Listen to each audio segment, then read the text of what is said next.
So we want to learn from you. That's the best way we can learn is from each other.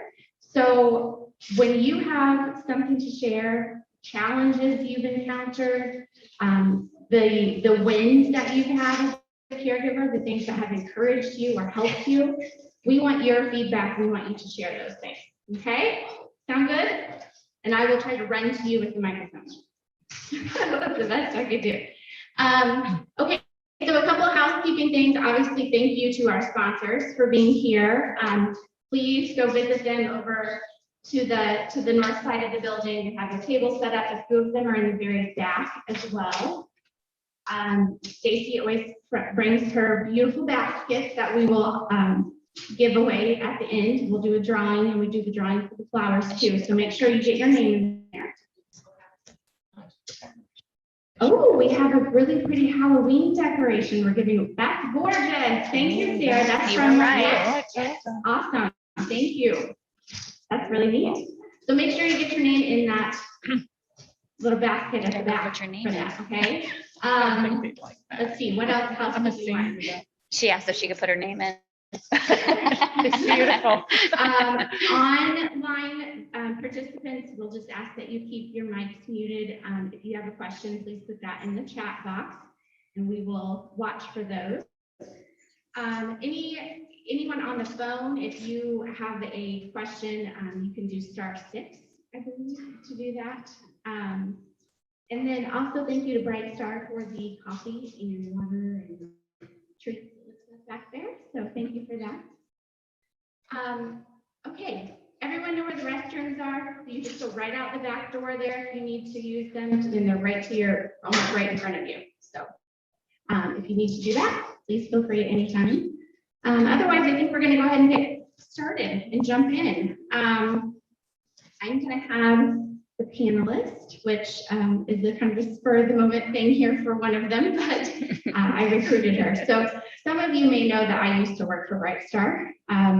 Well, you have two of the best from Bright Star right here in front of you today, Jill Gilmer and Joanne Bogdan. So I'm going to let them introduce themselves and tell who they are, what they do there, and then we're going to jump into the questions, and we're all going to participate today.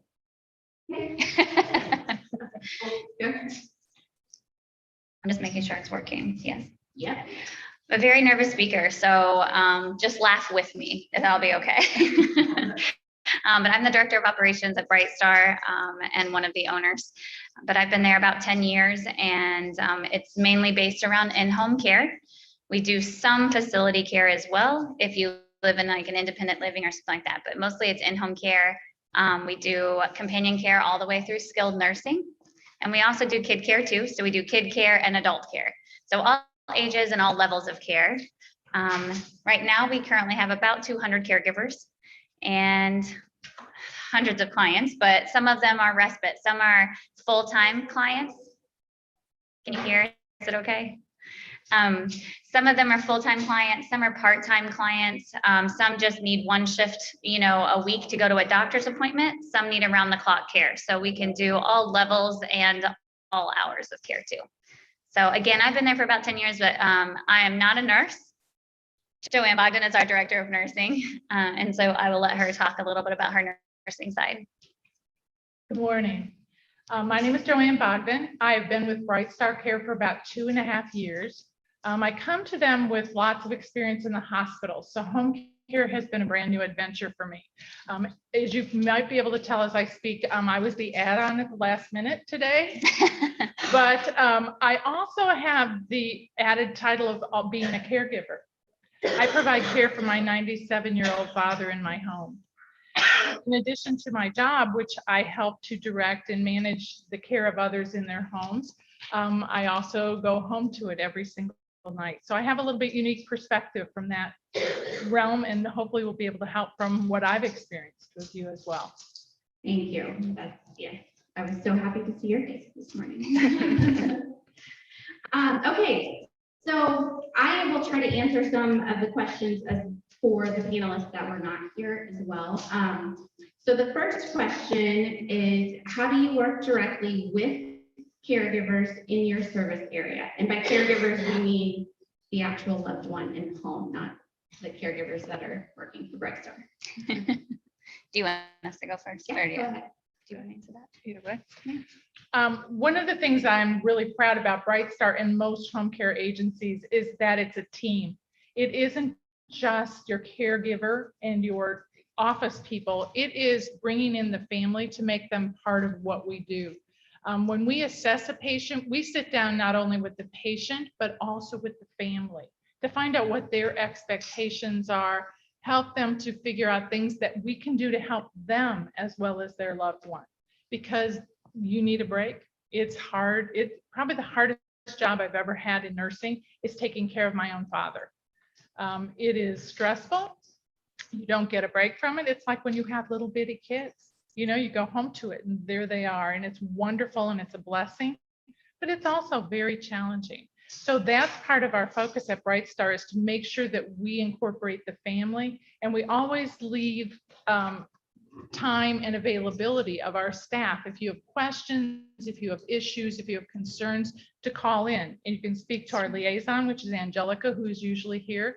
You can, and she has a social work background, so she's been a huge addition. We've had Sarah in our past as a wonderful marketing. In addition, she knows all the resources in the city that are available to people. But also we have nurses and we have other office staff who are great with scheduling. So, and I know other agencies, we are not exclusive to that, but we are very proud of what we're able to provide to families. I didn't mention earlier, but my master's is in clinical psych. So for me, when the families call in, there's a lot of distress. There's a lot of uncomfortable positions and they get put in. People are asking them questions they don't know how to answer. If you just ask a brand new family that's bringing a loved one home to care for them, what hours do you need? That's not a question they can answer because they don't know. They don't know what's going to be the most difficult times or when they're going to need the most help or what the routine is even going to be. And I'm sure a lot of you can relate to that. It changes as you go on with time too. So I was a little disappointed when I first left. I was a Lawrence Township school counselor. And so when I left that, I was disappointed in myself because I just thought I was giving up on my what I was supposed to be doing. But honestly, I use my degree every day and it's truly rewarding. So Definitely. I would just add, from some outside perspective of other options that are available, obviously home care is huge and can really give you some relief as a caregiver. But their Joy's House is an adult day center that they were supposed to be one of the panelists. They also are another option where you can take your loved one there for a couple days a week, every day through the week. They have a lot of different options as far as that goes. There are other adult day centers as well. Stillwater is one that is over at Castleton United Methodist. They also have a location on the east side, southeast side, like 21st Street, and I can't remember exactly, but it's also in a church, but it's all Stillwater's adult day. And then independent adult day centers, there's, I think, 3 locations for them I think there are 3. One in Fishers, one over off Guyan Road. I think they have a more south location, and then might be opening towards Plainfield area as well. So there's definitely some options as far as adult day goes. I know some of our sponsors that are in senior communities provide respite stays, which are short-term stays where you can take your loved one and drop them off there for a week, 2 weeks, whatever how long they'll let you stay as a respite. But that is another way to give yourself a break. Because a lot of times they work well together. Like home care can provide you relief at your home where you can go out and about, right? And you can go out and do your grocery shopping, your hair appointments, doctor visits, that kind of thing. But sometimes we need a break and we want to be at home. We want to get caught up on laundry and cleaning, and maybe you have a project you want to get done. And so you need your loved one that you're caregiving for to actually go somewhere else. So those are some options for you to have some time at home versus you having to leave Does that make sense? Has anyone used home care, adult day services here in the room as a caregiver? No? Okay, well, Wow. hopefully maybe you'll reach out. Do we have any questions online? Let's see. Nope, not yet. It doesn't look like it. Okay. How do you provide direct support and relief for the caregiver? So for you guys, I'm thinking more like, what does that care plan look like that helps give relief to the caregiver? Sure. A lot of times families start with, like I said, if they don't need a lot of hands-on care, they'll start with one day, like a companion care day, where we'll just come in one day a week and provide relief. As they progress, or as you need more assistance, sometimes we go to what is called AM PM care. So a few hours in the morning to get somebody up, dressed, and ready for the day, and a couple of hours in the evening time. But then sometimes it progresses even to around the clock care or overnight shifts so you can sleep because you're working all day caring for your loved one during the day. So Joanne goes out with either myself or Angelica, the social worker, and builds a care plan. So I'll let her talk about that. What we try to focus on as we build the care plan for each individual is we look at different systems. We look at what their diagnosis is and how we can best serve that. But we also look at what they need each and every day. So we start with simple things like how do they like to get bathed? Do they need help at what level? So we can provide bathing services, grooming, so we can help them brush their teeth and comb their hair and put lotion on their skin, things of that nature. But we also promote independence. So whatever the loved one can do for themselves, we ask our caregivers to really help them to be independent and to encourage that as much as they can as things go along. Then we move into things like toileting. That's important. We have to know what level of support they need to make sure that they're safe and they do those things correctly. Also, how they mobilize. Are they able to walk? What kind of support service, what assistive devices do they need in the home? And we make sure we're really prescriptive with making sure we send out the right people who are trained with those pieces of equipment to get them up, to keep them safe, to keep them mobile, or to just get them into a chair each and every morning. Our caregivers can also help prepare meals. They can feed the loved one, or they can just make the meal and clean up. They can also provide some light housekeeping to help, and that's mostly for you at home, to clean up in the bathroom after the person has been in the shower, to help run the vacuum, sweep the floor, do some dishes, do things that will take, even laundry. They can do laundry. It's not for the whole family, it's for the loved one, but that takes the extra burden off of you. And we can add in transportation services. They can go along to a doctor's appointment, things that will be helpful to the caregivers at home as well. And I think the adult day services provide transportation sometimes too, depending on. That's not exclusive to us. I think a lot of the home care services do those types of things so that they can be more inclusive as to what you need. Yeah, a lot of the adult day centers will do that too. We'll take the guests that they have there in their facility, they will take them to their doctor's appointments and outings and things like that as well. Joanne, would you care to give a little experience from, as the daughter, having a home care agency come in? How has that helped you or helped your dad in your personal situation? Sorry. No, it's okay. My dad actually was here living in an assisted living facility. And as COVID closed in around us, we were given exactly 2 hours to make a decision as to whether he was going to stay in the assisted living or move out. And so with 2 hours time frame, we took a suitcase, his medicine, and his wallet. And that's all he came to my home with. And so we had to figure out what to do. My living room became his bedroom because he can't make it up and down stairs. We have a bathroom that we had to take the door off because he can't get his walker in and out with the door. My living room, or my dining room, is now his office because an office was really important to him.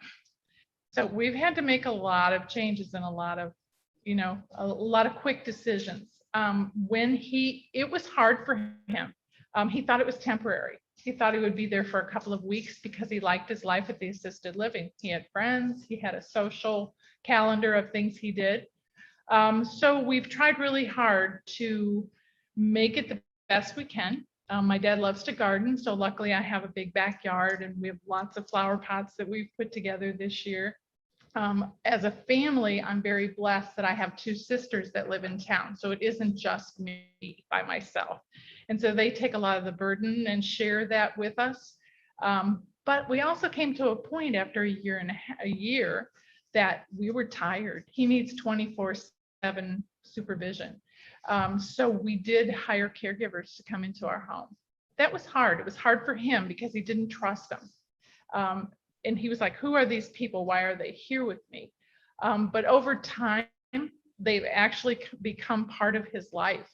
We have a couple of nights a week so that I can actually sleep. We have 4 days a week of care so that I can work and feel comfortable walking away and being able to, know he's in good hands. And he looks forward to them being here now. It took a while, it's a trust issue because they're like, wait, I don't know these people. But over time, and we actually are very blessed to have the right people, and he has come to love them as part of our family. So it's been a huge blessing. It's been really great for our family. Jay, did you have a Well, question? I'm just gonna say, we're having trouble hearing up here as close as we are. Does that I'm so microphone sorry. work? Yeah. Can we, Is it just is me? it not working? Maybe we just need to talk louder. Is Okay. that better if we hold it up? I will. I apologize because Sorry. I'm not a speaker. And so what I had said was that, it was hard for my dad to get accustomed to someone new in the house just because, they weren't family. But having a caregiver come in a few days a week was consoling to me because then I could go to my job and feel like I could spend time there and do well and also get some sleep at night. So I have a caregiver 3 nights a week who comes in for 7 hours. Was that better? Can you all? Is that- hear that I better? apologize Okay. if you Sorry couldn't for hear. that. Thank you. I for the appreciate feedback. that you said that, sir. Okay, so any other questions here? Yeah. Okay. Let me come back. I'm gonna, so I can hear you. And My I'll- mother-in-law, she still lives on her own in a condo. So is this something that we could utilize now? Like, if she needs somebody to come over, he goes over a couple times a day or like at least once a day. Would that be something we Yeah. could use now? Okay, so the question was, so that our online folks and everyone else in the room can hear, their mother-in-law still lives on her own in her condo. And so she's asking, is this a service that she can utilize so that, I'm assuming son and husband here is not getting so burnt out going over there every day. Just giving her, it also kind of provides them some independence without feeling like their kids are checking up on them. In my experience, I found that a lot with we all tend to give grief to those that are the closest to us, right? Give those people the hardest time, our husbands, wives, kids. And sometimes having that third party come in, you actually can get them to do a little more than what, say, the son or spouse can, because it's really easy to tell no, because she's known you your whole life, right? Yeah. So, do you have any experience with that? I mean, I know obviously home care can come in and help. Yeah, I think it's a great question, and I'll try to talk louder too. I'm sorry. But I do think that's a great question. Yes, you could definitely start at just a few hours or like getting them used to somebody that they're, not totally comfortable with. Like Joanne shared, and I don't know that you all could hear it at that point, but it does take really great communication from the family. I mean, you guys will be checking in with your loved ones to make sure who we send out. And even if it's just to make sure they took their medicine and have had a normal meal for the day, that's just a way to start to get them comfortable. But we do rely on the communication from family and your loved one to let us know if it's not a good fit. I am the director of operations, and I'm sure it wasn't very easy for my director of nursing to say that caregiver is not a good fit for my dad, but she did. I think we tried 3 and 2 of them landed and 1 of them didn't. And that's just how we kind of word it. I mean, there's just difference of personalities for everyone. So for them to start getting comfortable, especially when they live alone, I think that is a very good idea. That was a great question. Mm-hmm. Yeah. How and who pays for all this? Oh, good question. So the question is, how and who pays for all of this? I can share a little bit. So it depends on what your insurances are, what you have, but for typical private duty home care, it is typically private pay unless you have a Medicaid waiver, something of that nature that would allow for a certain amount of hours per week for you to utilize and they would pay for. The Veterans Aid and Attendance benefit, if you're a veteran or a spouse of a veteran, you may qualify for that. That's something that, where's Miranda? Miranda and Jeff Stinson, who's not here, but his rep is, would be able to maybe talk to you more about if you're interested in the Veterans Aid and Attendance benefits. Long-term care insurance, if you have long-term care insurance, they sometimes will pay for home care. It just depends on your policy. For the adult day services, a lot of those same things still apply. There's some different waivers that also will cover adult day. What am I missing? I'll just say one of the number one questions is Medicare. Does Medicare cover a caregiver sitting with your loved one? And it typically does not. Medicare typically covers skilled needs. So therapies, speech therapy, physical therapy, occupational therapy that generally goes with physical therapy. So it doesn't normally cover a caregiver sitting for an extended period of time with someone. You have to have a skilled need for Medicare, but Sarah was correct in the fact that if you have, spent down or you are qualifying for Medicaid, or there are certain waivers that don't require you to have Medicaid, the VA is definitely an option. Insurance. There's not too many private insurances. So that's another question we get a lot is, would Anthem Blue Cross and Blue Shield cover a caregiver? And that's not typical. Humana policies, those things, they will say that they will cover a little bit, but generally it's based around a skilled need as well, just like Medicare. What was that, Jay? Yeah, if I could say a little bit about Medicare, they will provide a short-term benefit in what are called qualified cases, which, as you said, require the skilled nurses, therapists. It could be doctor prescribed for up to 90 days if you have that type of care coming into your home. And Medicare can pay for that on a short-term basis. Plus, some of the Medicare Advantage programs have an additional benefit available where they'll pay for limited services like going to daycare or having someone come into your home in a companion manner and offer some coverage for that. Okay, thank you for that. Did everyone hear what Jay shared? You have a louder voice so they can hear you, I think. We do have a question on chat here. Are there restrictions for transportation in terms of the county you live in? So I think from home care standpoint, it just depends on what the payer source is and how far you're willing to pay for them to drive you. It's usually a mileage fee, something, they all do it a little different, but most of the home care agencies are going to have some sort of a mileage fee to take you to appointments. The services that do transportation for like Need a Lift or Hamilton County Express, those are some that they do have more location restrictions as far as where they will go. So it will depend on where you live as far as those services, but the adult day programs seem to have a pretty good range as far as where they will go to pick up a care loved one, guest, that they call, I think they call them guests. Yeah. That come to the center. That some of them provide transportation and picking them up and getting them there and back home as well. So good. You have two more. Couple questions we've got. Let's start here. I have someone coming in from my husband currently, but the company says that they must come in at least 10 hours or more per week. Is there any restriction or boundary set for the number of hours the person will be?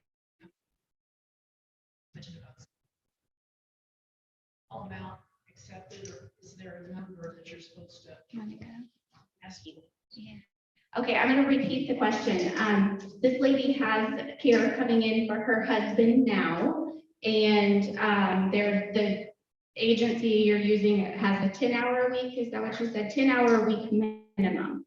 So she's asking if that's kind of the norm, or are they different? And from my experience, they're all a little bit different, and each agency has their own regulation on that. Sometimes it's just per shift, it has to be a certain length of time. Others, it's a weekly minimum, that kind of thing. You can share what Bright Star does.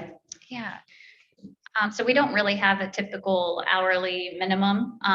It's a little more expensive to have a very short shift. So we don't recommend what we would call a bath visit, just because it's so expensive. So we would recommend at least a couple of hours, like 2 hours. Just for it's about the same cost as having a 1 hour. With that said, we do have a lot of families. We just had this family who was here for a conference, and wife had fallen right before the conference. And so she wasn't able to attend the conference, but she still wanted to join her husband on the trip. So they were a short family. We knew they were only here for 3 days, but we were happy to help them.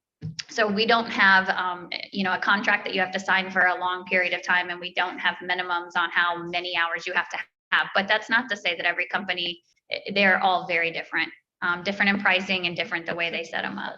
That was a great question. Are both of you offering the same thing? We're from the same company, Bright Star. Great question. That's a good point, though, as far as the home care agencies, they set their own rules. So call around and see. Some may have that 10-hour minimum, 12-hour minimum. I've heard that 4-hour shift minimum is another common one. But they're making that rule themselves. There's not like a set guideline. So it's kind of like shopping for a car. And Sarah, you had a question back there too. Oh, yeah. Since it appears that most of it's private pay, what is some of the cost structure? Or how? Good question too. Okay, so the question is like hourly rates, how to, since most of it's private pay, what kind of cost is that? I know on average, I would say $25 to $28 an hour for home care is kind of a common number. Adult day services is usually less than that. I've seen $16 to $20 an hour, depending if you're going short. Sometimes it's just a flat daily rate, so like $50 a day kind of thing. But again, they kind of set that themselves and can do that. Now, if you are having home care services or adult day services that are covered by Medicaid, or any other waiver programs, that kind of thing, they're usually putting a stipulation on how many hours you're allowed to have. So it's a authorization that you get ahead of time that says this individual is able to receive up to 26 hours a week. And so that, because they're paying for it, they're kind of regulating how much you get. Does that make sense? Yeah. Did you have something, Jay?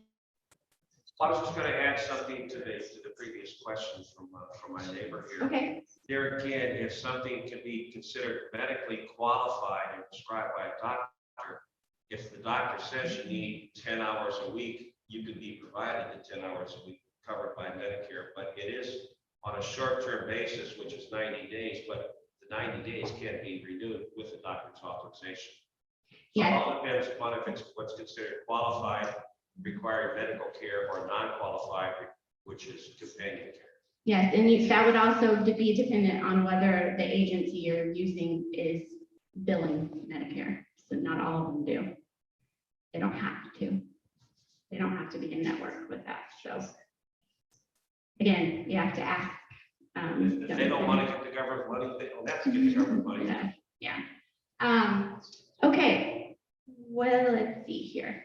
I want to hear from the audience if you have any suggestions or input, but support and relief for caregivers. Like, what is some of the things that you have as a caregiver that have been helpful to you? What is the support or things that you have found that have given you relief? Anybody have anything they want to share on that or would be willing to share? Friends, neighbors, church. Yeah, go I've ahead. gone to the gym for 40 years. Okay. And I couldn't go. I gone to the gym for 40 years and I couldn't go after my husband's aneurysm broke the last 2 months. But now I can go back and it's really wonderful for me because I know the physical activity is mentally, physically, and emotionally really great. So getting back to the gym for me makes me feel just great. And somebody said, how do you do with your anger? I said, That is such a good point. Did everyone hear that? The being able to get away and go to the gym and do some exercise.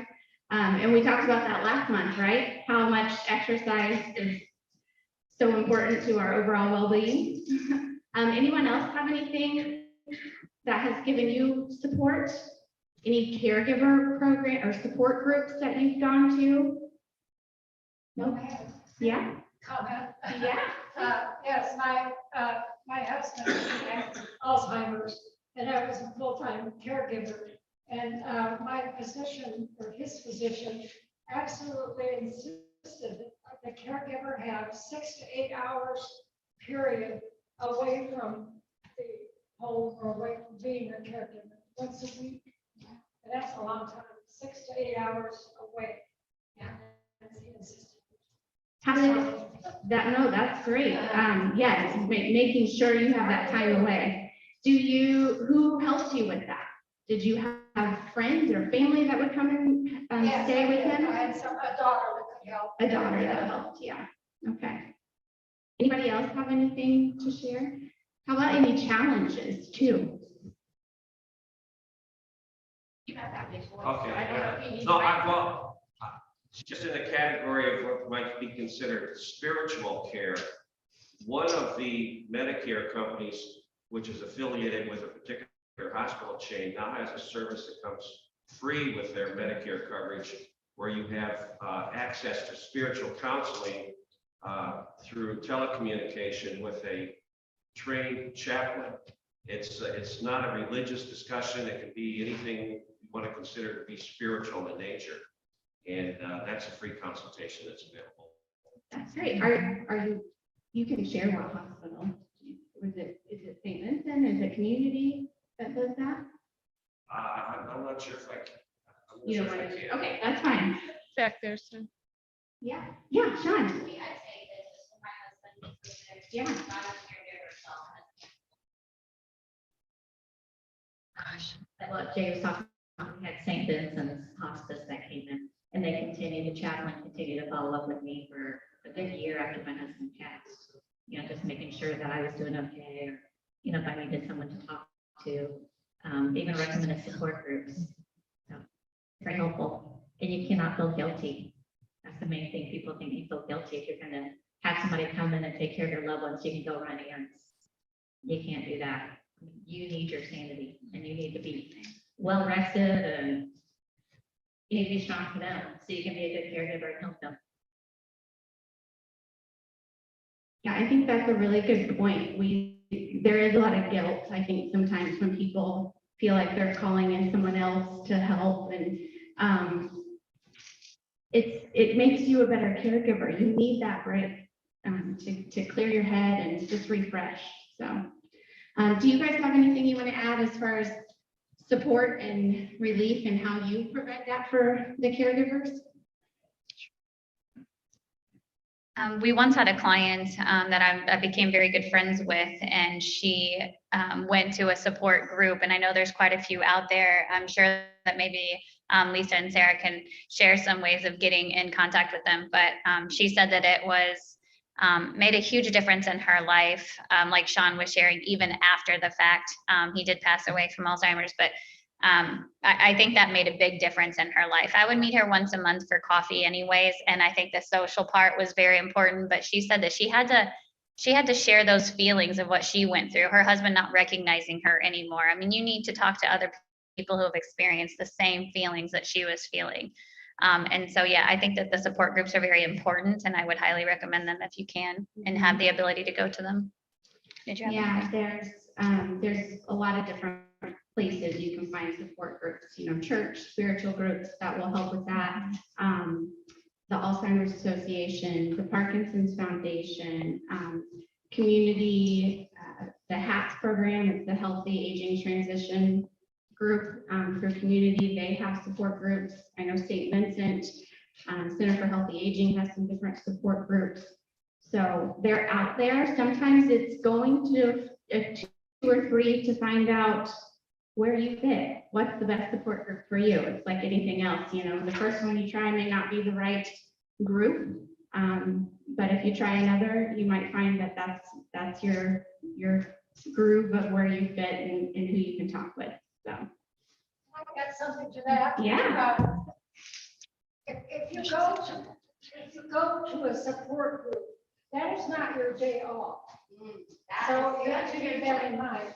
So if you take your 6 to 8 hours off, do something else, get completely away from it. that is so true. That is very true.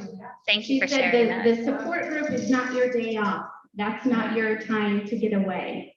That's not the 6 to 8 hours that you get shouldn't be spent at the support group. That's in addition, right? You need to do both. Yeah.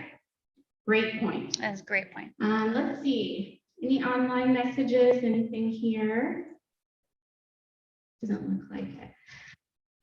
What are some of the common challenges that caregivers may experience? And since we have caregivers in the room, we want to hear your challenges, what you found difficult, because we can learn from that and figure out how we can find a remedy. So do you at Bright Star have common challenges from caregivers that you hear, kind of the same things? a I'll let lot? the caregiver talk. Yeah. I was gonna say, one of the things that I found most challenging was the change of my role. I was the daughter and now I'm the caregiver.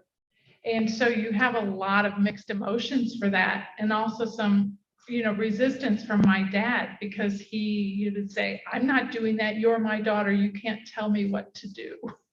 And as his caregiver and as a nurse, I would say, but this is the best. And so it took me a very long time to come to grips with the fact that this is a role that's not going to change. It was giving that up. And so, then you add in, there's some guilt associated with that. You feel guilty not stepping away from the home or stepping away from your loved one. But the most important thing I can tell you that I've found is you have to take care of yourself. There's an old saying that if there's a burning building and if you don't save yourself, you can't save others. And it's the same with caregiving. If you don't think about those extra moments when you can do things for yourself, to gather yourself, feel better, walk back in with determination, then you can't really help your loved one as much as you would love to. So think about that too. I think one thing, and I don't mean to call you out, sir, but the son that's caregiving for his mom here. One thing that I feel like repeatedly we would hear when I was working with Bright Star was family members feeling just that they, starting to almost resent their loved one, because every time I come over here, it's just these things I have to do. I'm not actually getting to have a conversation with my mom or my dad or with my sister. There's all kinds of different caregiving situations, but when you can bring in some outside support to do those tasks that have to be completed each week, then when you can stop by, which is you're still going to go see her and visit with them and do those things, but you can then step back into that son role, daughter role, best friend, sister, whatever it is. You can step back into that role and actually get to enjoy your time visiting with them versus it being task oriented. That can get that's how people get burnt out. Yes, Maria.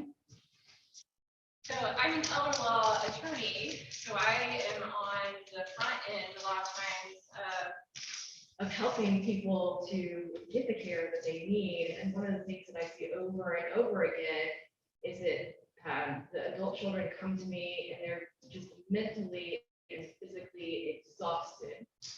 Sometimes exhausted to the point that they appear in some ways to be incompetent themselves because they're just not able to process anything else.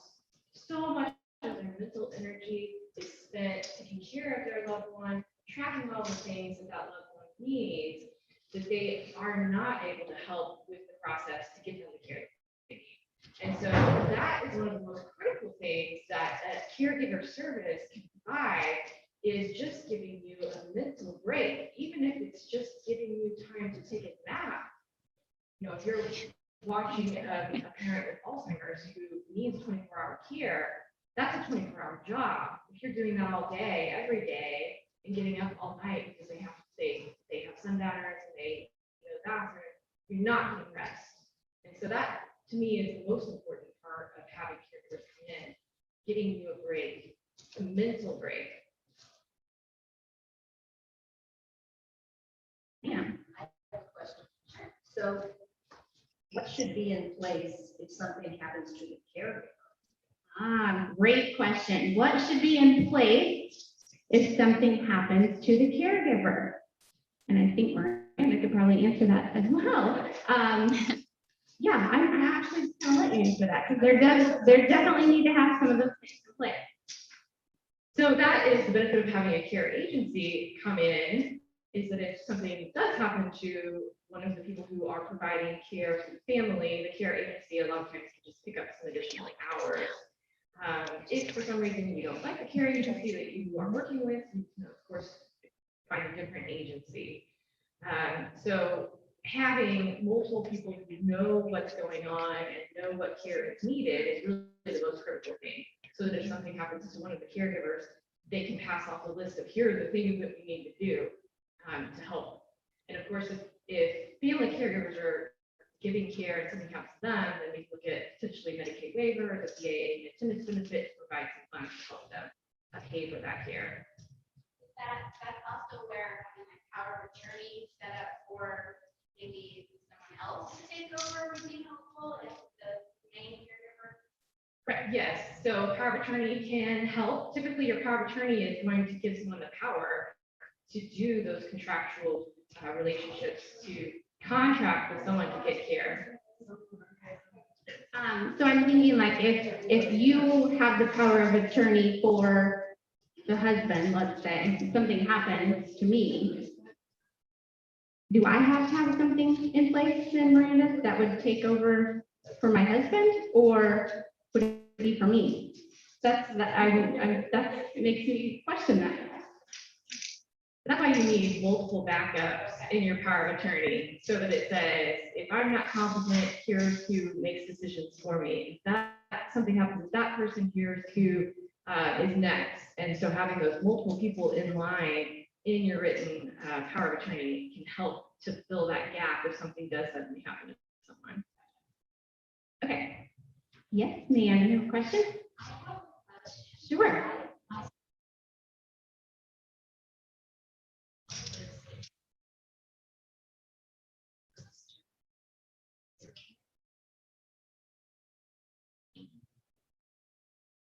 Anything you would suggest here today?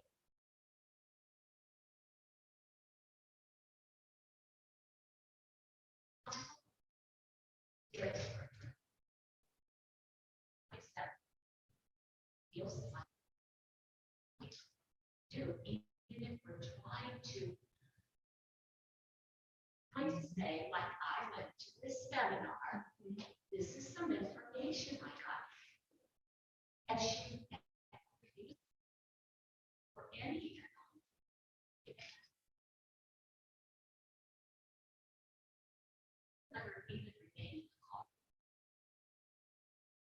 I'm going there in early November. My sister and I here don't know how to deal with it. Like, if something happened to me here, and does anybody else have Okay, so an issue? the concern is What happens when you are trying to support a caregiver and they will not accept the support? So in your situation, it's your sister that's caring for your mom, Yes. but your sister is not willing to take that support and extra help kind of thing. Even anyone coming and us. Nice. She takes her with her everywhere. Okay. That's a really good question. Does anyone else Church and things like experience that. that and have anything they want to share? We can kind of talk through it. How about you? We were, well, Jill? she was making suggestions just to me earlier, not just about a home care agency. Yes, it's hard to let complete strangers into your home. But what we were discussing is whether you're religious or not, church affiliations, these support groups, things like that can bring in people that are already trusting, even a friend. I don't know if your sister has a best friend. She, my sister is very religious, so a religious group would, my opinion, be most influential. But I even believe they live at home and you know, they retire. And I believe even when the neighbors would be delighted for an hour. But when I go there in November, and same with my sister, we have gone at different times. Absolutely, she won't even go anywhere when we're there with mom. So she's not going to even be open to taking a break when you can be there and sit with your mom. Years prior to this, anytime that my sister and I have gone to California, we've alerted her way in advance, in that if you would like to get with a friend or Yeah, so she could schedule some things even and anything at all. I was there. Maybe she was there to be a support group for her. Very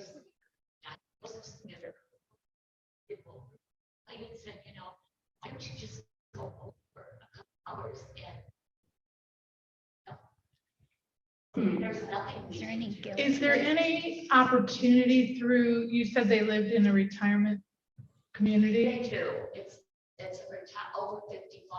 Well, I wonder if, there may be some resources through the retirement community where she lives, where they would know that there's a support group where they could reach out to her. Might be worth a call to whoever is in charge of that. Because maybe if they reached out to her and said, we would like you to come to this, or we're going to come to your home and, at least meet with her and find out what her needs are, they might turn into a support system for her. yes, and that goes back to my point I made earlier, that it's much easier for us to say no and give grief basically to those closest to us. But if it's an outside third party, sometimes they get a little further than we might. Family. Being directly related and involved. So maybe give that a shot. The other thing I was going to suggest is maybe while you're there, you could find or look for some resources where they go together, but then kind of have separate, I don't know, I'm thinking like a Bible study or something like that, where they go together, but then they're kind of separated out into different groups. Or even a caregiver group or support that would give your sister something to do where there's some caretaking services that happen for their loved ones that come with them. Yeah, so she's there, she's in the same building per se, but maybe just even, so starting with something really small like that, maybe would help her let go. I don't know. Anyone else have any suggestions? Yeah. If I could mention just another, one of the new free Medicare services, because there have been so many in the last couple of years, but there is one company now that offers a free companionship service where you can request people to come into your home just for conversational value, and the people that are coming in are students on internships from professional fields, such as you talked about with your master's degree program, and they are available upon request for consultation.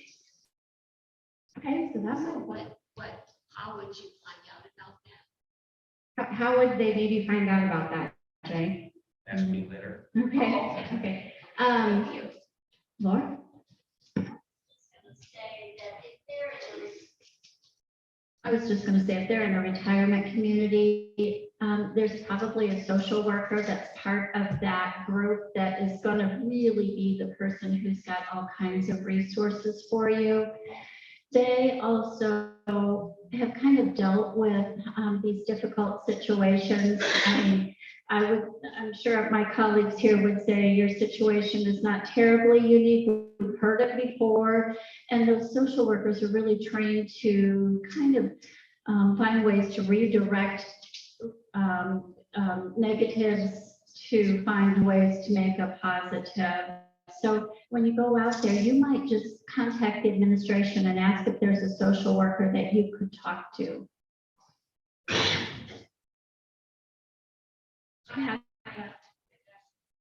We're a 55 and older community as well, retirement community. We don't have social workers, but our activity director is amazing.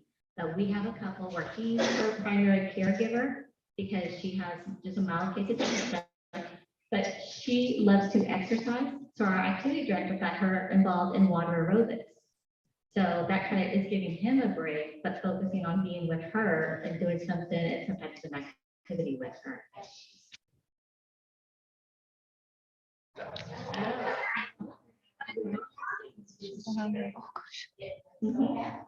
but I don't.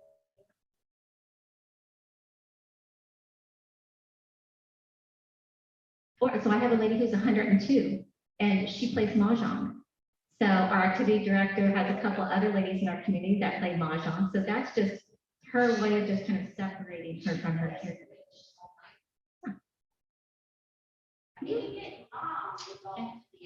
Right. And then, right, the daughter has to take a break. True. Any other suggestions? Yeah. I want to confirm the possibility that this is not as much a caregiving issue as it is a codependent issue. And you might want to. It takes two to be codependent. It takes two. So.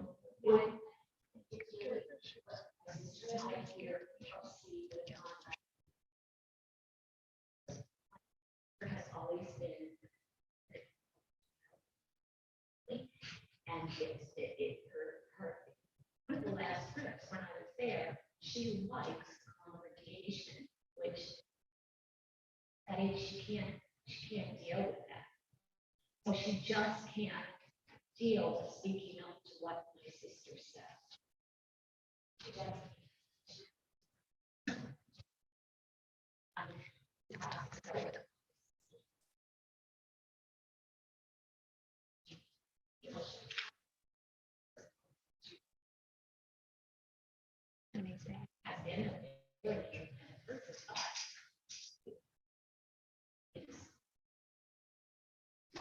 She's a great man from the doctor's office and the lawyer's office. Oh, wow. I think there's some other issues going on there.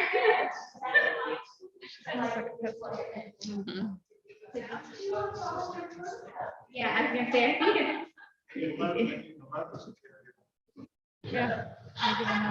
yeah, I think there's a lot going on there, so. Any other inputs or challenges that you have experienced as caregivers that we could talk further on? Yes. I think one of the many things that surprised me was the physicality. How difficult it is physically, especially if they end up with a stroke and you're incapacitated. And as long as they can cooperate with you physically, it might be okay. But at some point, you have to realize if your back goes out completely, you're going to be of no use whatsoever. And this is especially true, dementia is also involved. have to cooperate physically. So even just turning someone who weighs 150 almost. Right. So I think people need to be aware that at some point they may need help. So the physical, yeah, so she's saying challenges would be the physical aspect of caregiving and not realizing how much it takes a toll on your own body, not just mentally, but the physical part of having to be a caregiver.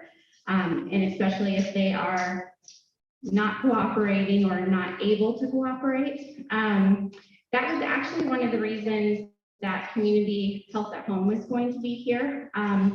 Because Jody, who is the rep for them, he and I were talking the other day about the importance of those therapies, that outpatient or in-home therapy that you can do, that's a skilled need that you would get a referral from your doctor for, but for, as a caregiver for your loved one, for them to do therapies in the home so that they continue to use the muscles and stay strong, and how important that is to make sure they're doing those things and staying active and exercising so that they can be helpful to you when you're trying to move them or help them walk, or if they were to fall, they can give you some ways that they can get up, getting a certain chair that has hard arms and how they could get up if they were to fall in the home and different things like that.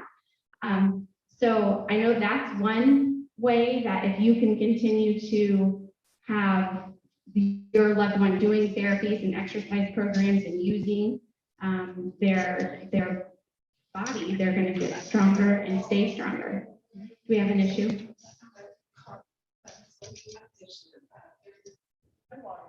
Oh. Okay.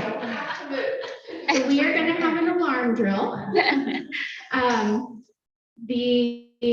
So just stay put. We don't have to do anything, but we may hear the alarms going off here in a minute. It's a test they're doing. So perfect timing. Jill, do you have something to add? I was just going to say that Jody probably could have talked a little more about, because you made a good point, when they no longer remember how to walk or to transition from a chair to the bed. Jody could have talked a little bit more about qualifying for proper equipment too. It's hard as a loved one or a caregiver to know what equipment is out there and what is necessary as you transition. So I know him being in a home health environment, they very much can help with even hospital beds, proper mattresses if you are no longer getting up or being turned all the time. So equipment, knowing what equipment is available is important. Yes, ma'am.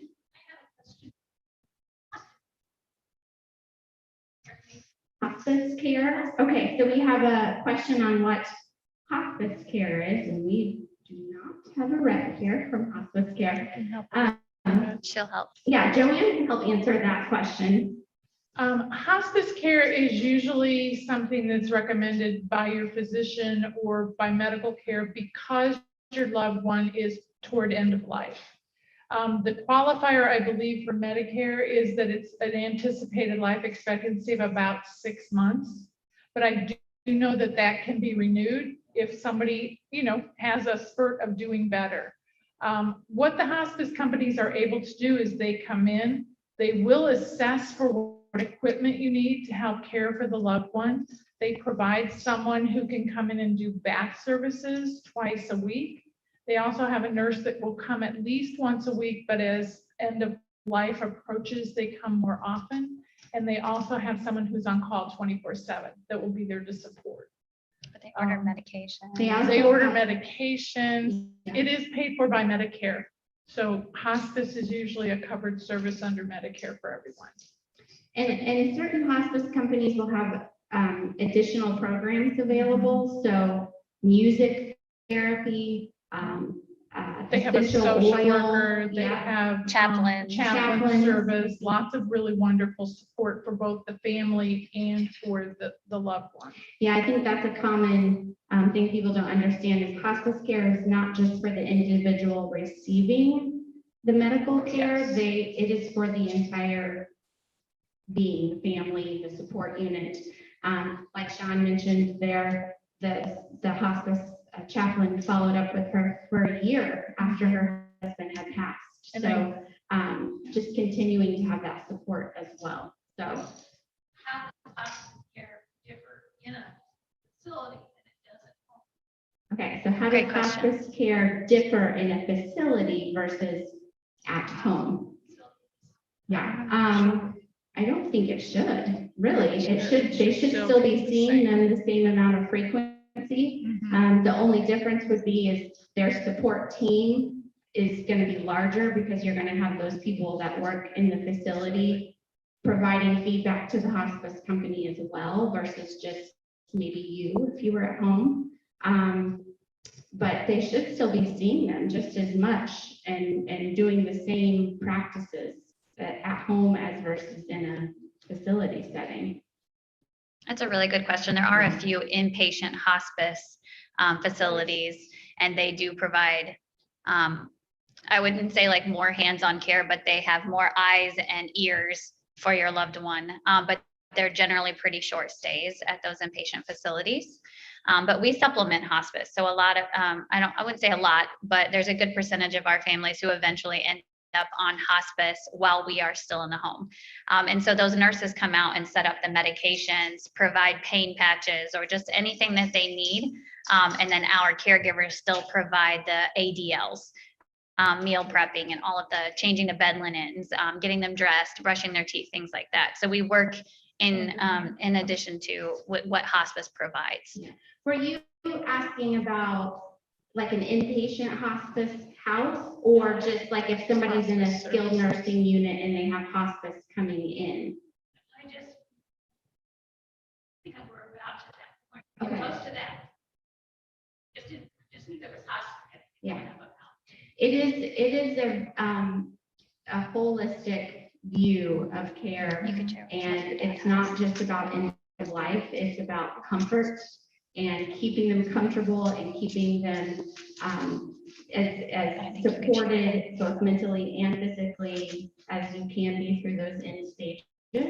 And there are families that will have hospice care at home, but when it gets to be that final few days, and they can usually kind of tell you that, some do opt to go to an in-house hospice care and have them pass there versus in your home. And that can happen, that's fine, people do that. Did you have something I was to trying add? to say, I work in assisted living, and I've had several residents that are on hospice for many months and may go off for a while and then go back on. So it's not always end of life. A lot of time it is a holistic view, and it's a choice that the family makes that, and we have all those services available to them for the everyday activities and the showering things, but to get that extra hands-on individual care. And we've had people be on for a few months, go off for a while. So it really doesn't necessarily have to be completely at the end of life. It's just kind of an approach to their care. And you can graduate from hospice. Another thing that may be helpful, there's also a service called palliative care, excuse me, and it's for people who are chronically ill. And what they do is they help to manage the care and direct you toward end of life if they feel like you're getting to that place. Excuse me, my sinuses with this weather is crazy. So palliative care is a really nice stopgap for some people. That's what I did with my father, because he has multiple medical issues, but nothing that tells us he's going in the direction of end of life. But at 97, you know, it's kind of one of those directions that will be determined. So that might be another thing to explore with your doctor.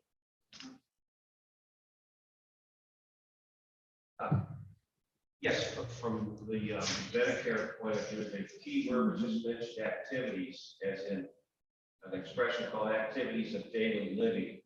A medical assessment by a doctor can determine a senior quote unquote disability based upon if you're determined to have lost 2 of 6 of these activities of daily living.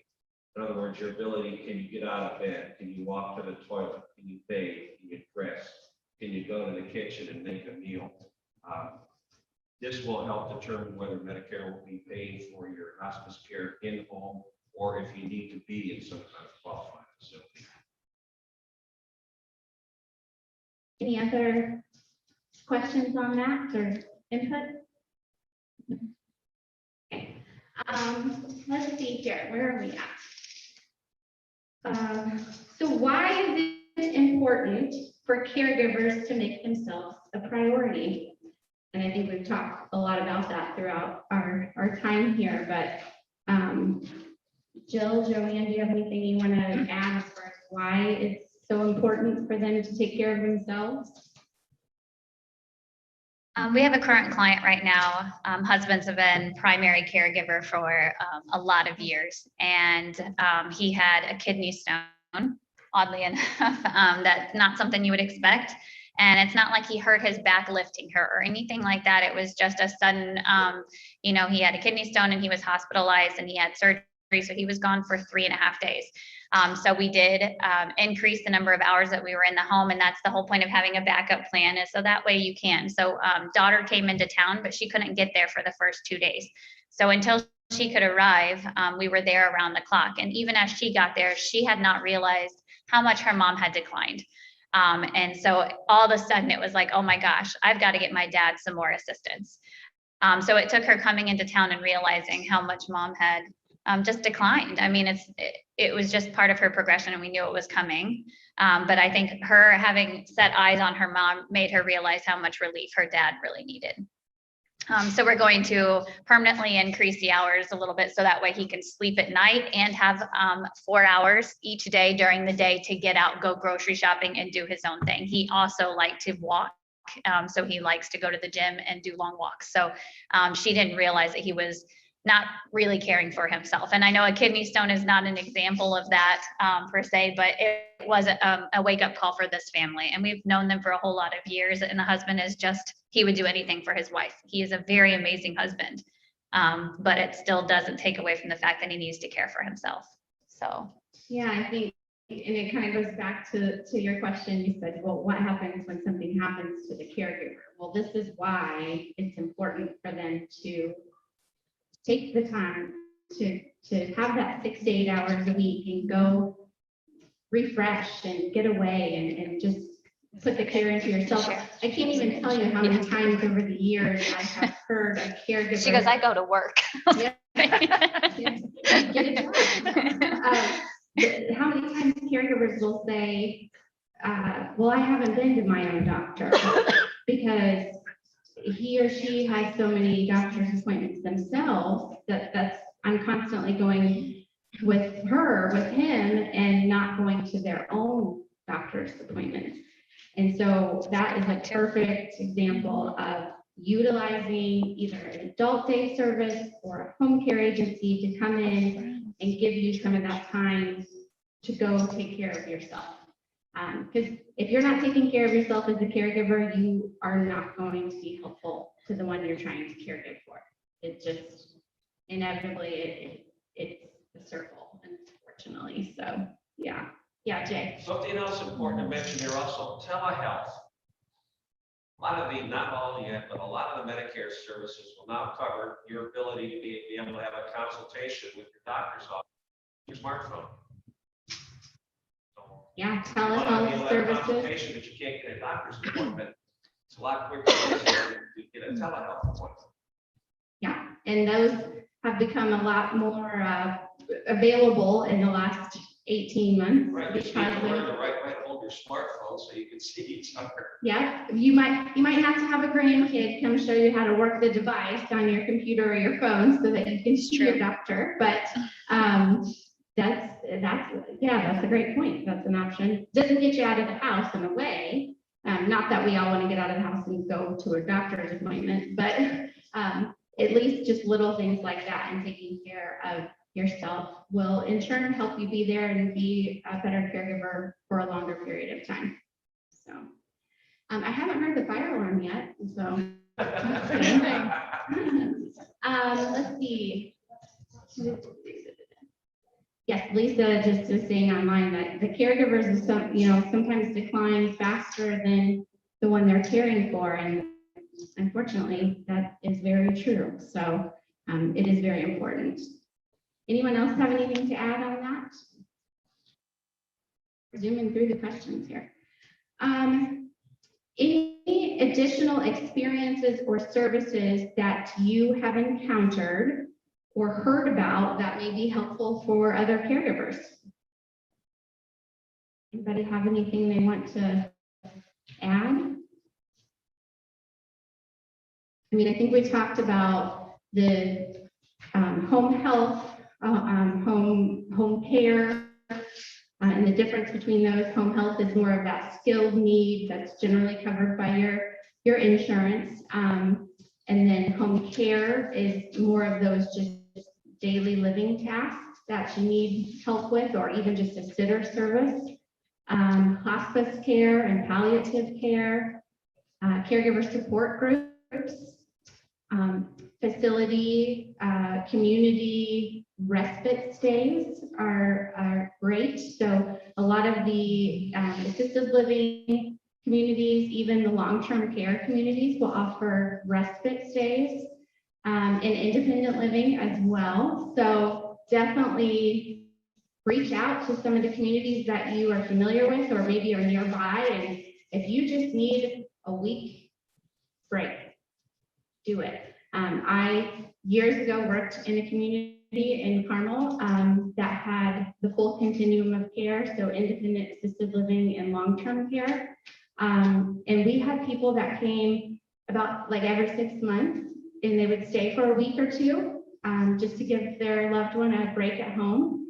Sometimes it was because they were living with an adult child, and that adult child was going to go on a vacation, so they would bring mom or dad to stay with us for that week. But those are always, and you know what, at the end of the day, the person that would come for the respite stay, they're thankful for it too. It's not just the caregiver that needs a break from the one they're caregiving from. Sometimes that person needs a break from their caregiver, you know? It works both ways, so.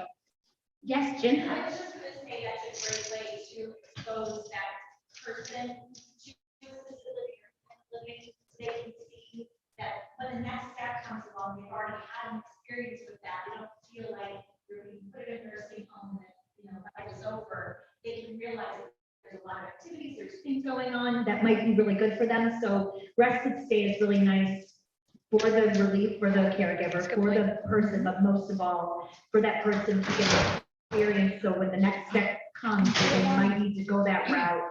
They've had a little experience with it and have an idea what it's all about. That's a really great point. Kind of like a try it before you buy it situation. Yeah. Any other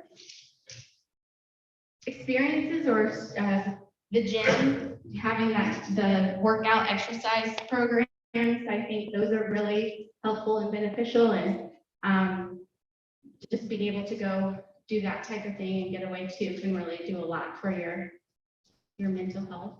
Any other questions? Or anything that you were hoping to hear about or learn about today that we haven't covered? Are you wrapping up? I think we might start wrapping up. Yeah. I think you're about to experience the alarm. I think the alarms are going to go off. So I would just like one more thing. I'm just saying, it's not one or all, or just one or all the services. It can be a mixed match of, we have several clients who will go to adult daycare 2 to 3 days a week, and then we're there the other few days. You know, they're in a church group, you know, 1 day a week, and then our caregivers come and they will read the Bible and go over what they went through with church. Our caregivers even take some of our patients to church on Sundays, and that's the only day we see them, is we will go and pick them up from a facility, take them to church, take them to lunch, and take them back to their assisted living. So I'm just saying that it could be a hodgepodge and a mix of all of these different things that we talked about. And that's exactly, you had some great questions about hospice and palliative care. And I would highly recommend that you just start to, you know, make some phone calls and dabble in that. But it's not just having just hospice. You know, you can have lots of support systems in place with your hospice group, and they will make those suggestions for you too. They're very knowledgeable, the social workers that are there. I'm sorry. It becomes a whole care team, really. It is. Getting your team around you to support. So. Okay, I think we only have a few minutes left before we're supposed to be wrapping up, and we have some fun prizes. So we're gonna, let's see. Did everyone get their name in here? Yes?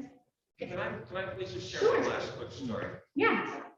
We're all at the point where we've had these personal experiences ourselves. My father died of dementia at 89. But last June, my mother, quote unquote, celebrated her 90th birthday at her nursing home in Toledo. And all her siblings gathered from all across the country to celebrate this with her. So I arrive at the facility and I go walking in carrying this big bouquet. And there's this woman at the front door sitting there watching me. And I said to her, "Ma'am, I'm here to help my mother celebrate her 90th birthday. Are you 90 yet?" She looks at me, she says, "Oh, Sonny, I'm 104.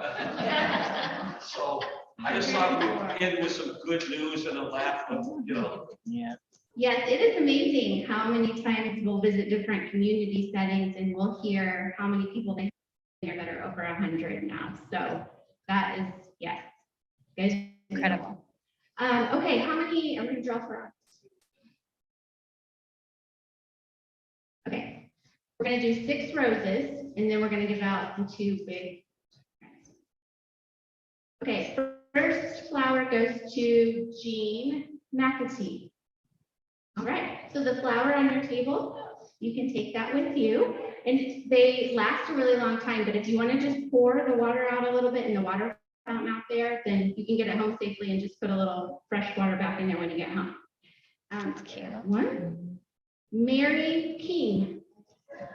Okay.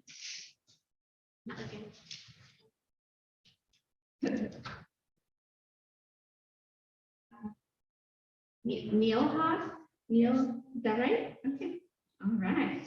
So you can grab one from a different table. Since yours is already. Carl. All right, you can take your flower.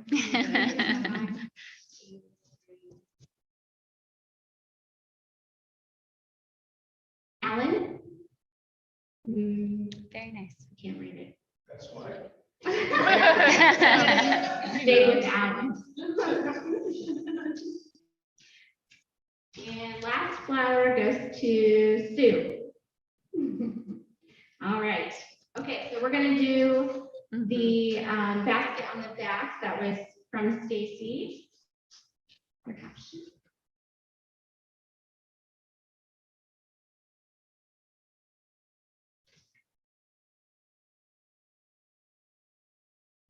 Phil. All right. Oh, Phil Boer. Sorry, two Phil.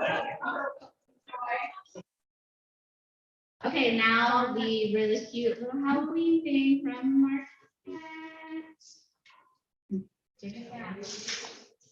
Oh, it's just gonna be a mystery. Where did it go? Okay. Trish. It matches your outfit. Okay, one last thing I wanted to share with all of you. So starting in December, this event is going to be moving to a new location. Lisa and I have a new space that we are going to be hosting this event in, just due to availability here at St. Luke's. It is over off of Delegates Row, which is between 86 and 96 in the Keystone area. There's a beautiful lake back there, and we have a building with some conference room space that we're going to be meeting there. The actual address, if you want to write it down, but we'll be sending this information out. So please make sure we have your email address in the back so that you see the new location. I'll let you find your pin. Oh. Okay. Did you find a pin? Got it? Okay. The new address is 9345 Delegates Row. And the zip code is Indianapolis 46240. So 9345 Delegates Row. It's called The Anchor.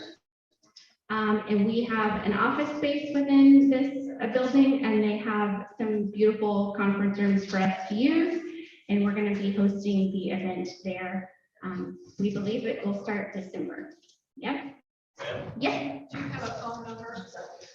You will just use our phone number. That is, if you have our emails, and I'll get you our card in the back too. We'll have it on there, but all the contact will still go through Lisa and I, the Indy real estate experts, the Indy Senior Living Series. You're still going to get that same information.